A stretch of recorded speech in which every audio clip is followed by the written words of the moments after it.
Hello, Moshi. Command, please. Temperature. Tell me the time you want the alarm to sound. Before Siri, before Google Assistant, before Alex, I don't want to accidentally activate everybody's watching, there was Moshi. This is the Moshi IVR. The IVR stands for Interactive Voice Response Alarm Clock. And I'm not sure you even remember alarm clocks at this point because standalone alarm clocks are pretty much dead technology. Talk about a throwback. This was supposed to be the king of the hill of alarm clocks. It could do basically everything on the clock only using your voice. It has a pretty big repertoire of commands here, including time, set time, alarm, set alarm, alarm sound, turn off the alarm, sleep sound, play sleep sound, today's date, temperature, and nightlight. And there's also a built-in help menu. And that's basically everything it can do. There's no server-side magic. It's not even internet connected. It can't play your favorite song by just yelling at it. The only songs it can play are the 3 built-in sleep sounds. I think it's birds, waterfall, and rain or something like that. We'll check them out here in just a second. It has a Nightlight Mode, which flips through 5 LED colors. And this is actually the very first version of the Moshi. Later on, there was a version where you could change from single color nightlight and commands to multicolor. This one doesn't even have that switch. I bought it the moment it came out and the internet was going kind of crazy for it. Engadget was writing about it. All the tech sites were like, look, an alarm clock you can talk to in natural speech. And really, it's semi-natural speech because it's extremely limited. Now, Moshi originally sold for $50 as every early adopter / tech freak's perfect alarm clock that you could show off and yell at to show your friends how cool your alarm clock is. I don't really know. Later on, this thing kind of morphed into being a tool for people that are visually impaired, and that's actually what everybody sells it as now. If you're blind or if you can't see very well, this is the alarm clock for you. I think I paid $58.74 for this thing. I bought it the moment it came out in 2008. Originally from Moshi. They don't even exist as a company anymore, but apparently there was a bunch of stock and people still have them and they're selling them like it's a brand new product for way more than I paid. So let's check this thing out. Moshi can also run on 3 AAAs and they also act as a battery backup if you have a power failure. So probably a good idea to have the batteries in the clock. There's a couple menus that you can't access by voice, so we'll have to gloss over those. Those are changing between Fahrenheit and Celsius, and I think also nightlight color. But if we jump right into the nightlight, let's find out what it does. Hello, Moshi. Okay, it does nothing. Also, you can hear it's always hissing. There's a loud hissing coming out of the base because the speaker is always on and amplified, and it can also run on batteries. And if it's running on batteries, you have to touch it to use the voice command because it can't be always listening. The batteries would go dead super quickly. As you guys just witnessed, the voice commands fail a lot and it's really bad at just about everything. Even set time is usually a nightmare. Hello, Moshi. Welcome. Command, please. Nightlight. So we have a bright blue light. Oh, there, it switched to green. Okay. Red. I'm just saying right now, this seems like the world's most annoying nightlight. Purple. It's one thing if it gently fades between colors or something, but just snapping between all of the RGB colors they had. Interesting choice, Moshi. So let's turn it off. Hello, Moshi. Hello, Moshi. Welcome. Command, please. Nightlight. There, it turns off. Hello, Moshi. Command, please. Temperature. The temperature is 77 degrees Fahrenheit. That's interesting. I didn't think it was that warm in here. I try to keep this place at 74. It may be a little bit off on its temperature numbers there.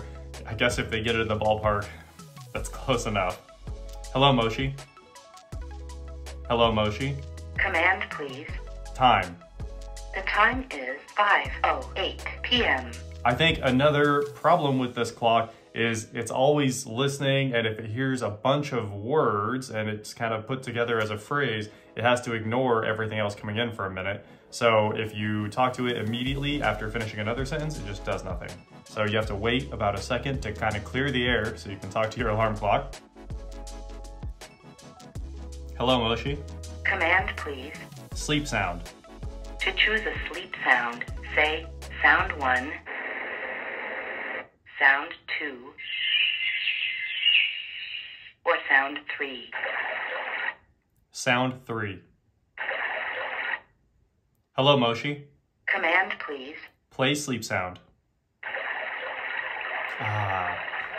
The refreshing babbling brook with the nightlight.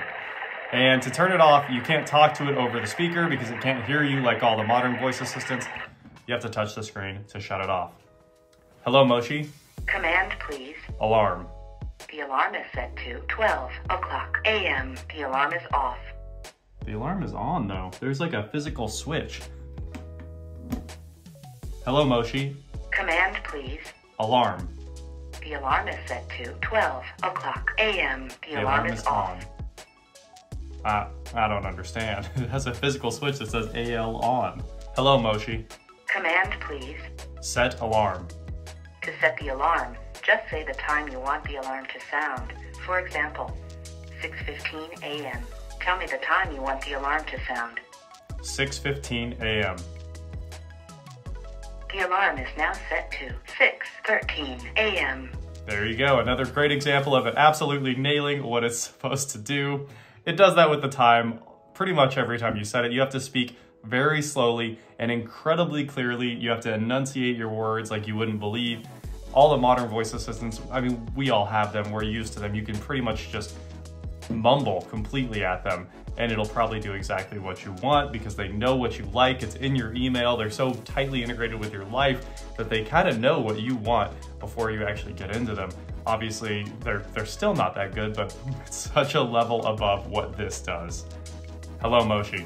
Welcome. Command, please. Turn on the alarm. Sorry, I didn't recognize your command. Hello, Moshi. Command, please. Alarm. The alarm is set to 6:13 a.m. The alarm is on. Okay, all right. Well, we finally got the alarm to turn on, and we've pretty much gone through everything on here except for the date and the alarm sound. So let's listen to the alarm sounds right now. Hello, Moshi. Hello, Moshi.